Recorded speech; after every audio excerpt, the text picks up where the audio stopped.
Hey YouTube, Captain Bailey's Adventures back again, and today we're going to do a movie review on one of my favorite movies. This is by Amicus Films, 1965's The Skull. It was written by Robert Bloch. Here's the book, and there's a lot of couple, the author of Psycho, and in this book, this was 50 cents at the time. You can see how old it is. It's got the other, picture of Peter Cushing from the. That's another.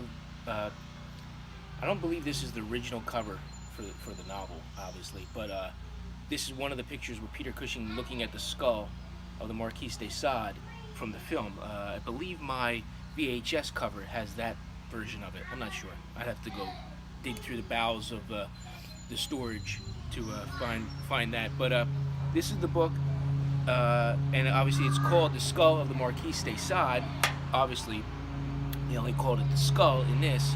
And I'm just going to read you the back of it. The Skull teams up horror legends, of course, the classic Peter Cushing and Christopher Lee, in a chilling supernatural tale of murder from beyond the grave, based on the story, of course, by Robert Bloch. Psycho, that's what he's known for, basically. The Skull introduces us to Dr. Christopher Maitland, who's played by Cushing, a collector of the occult and esoterica. And when he is giving the opportunity to purchase one of the infamous Marquis de Sade's, I guess, first it's a book that he wrote, and then it's his actual skull. He leaps at the chance. What he doesn't know is that his friend Matthew Phillips, played by Lee, is the former owner of the skull and quite happy to get rid of it. Possession of the skull leads to a terrifying series of nightmarish events for Dr. Maitland as he tries to keep control of his life. The forces from the forces of the unspeakable evil bear down on him. And yeah, it's a great movie. You got an all-star cast. Like I said, Peter Cushing and Christopher Lee, Patrick Wymark. You got Jill Bennett, Nigel Green, Patrick McGee, Peter Woodruff, Michael Gough. He's best known for with Michael Keaton playing Alfred. He's a great character actor.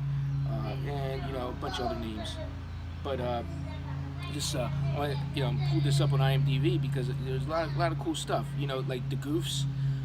In the beginning, the girlfriend of the philanthropist is seen munching on modern marshmallows in bed in the year, according to the film, in 1814. Although the ancient Egyptians invented the original recipe for marshmallows in the present form that we know them as, they were not invented until 1850. So there's some continuity errors there. Like there's another goof where you're in part of the film when the skull is floating, you see the the wires, holding the skull up. And another interesting tidbit. Let me see. Let me see. It's under the trivia. I believe it's under the trivia. The heirs of Marquis de Sade's estate or whatever, the heirs of the Donatien Alphonse Francois de Sade, pressed charges to prevent any use of his name in the advertising material. The changes on the poster and the lobby cards were made at the last minute by sticking the new title Le Crâne Maléfique, meaning the evil skull, on top of the former Les Forfaits du Marquis de Sade, meaning the infamies of Marquis de Sade. So, and only then, on that condition, could the movie be finally released to the French territories. So I thought that was pretty neat, that little tidbit there. What else? According to Freddie Francis, it is directed by Freddie Francis, the great Freddie Francis that did a lot of the Hammer films and stuff like that.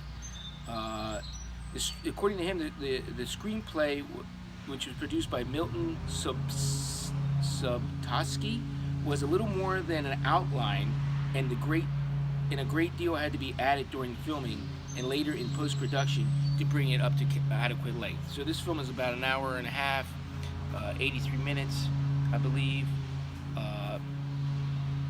It's a classic film. I watch it all the time. So if you have not seen this great classic, make sure to check it out. And until we do it again, my friends, remember, let's set sail.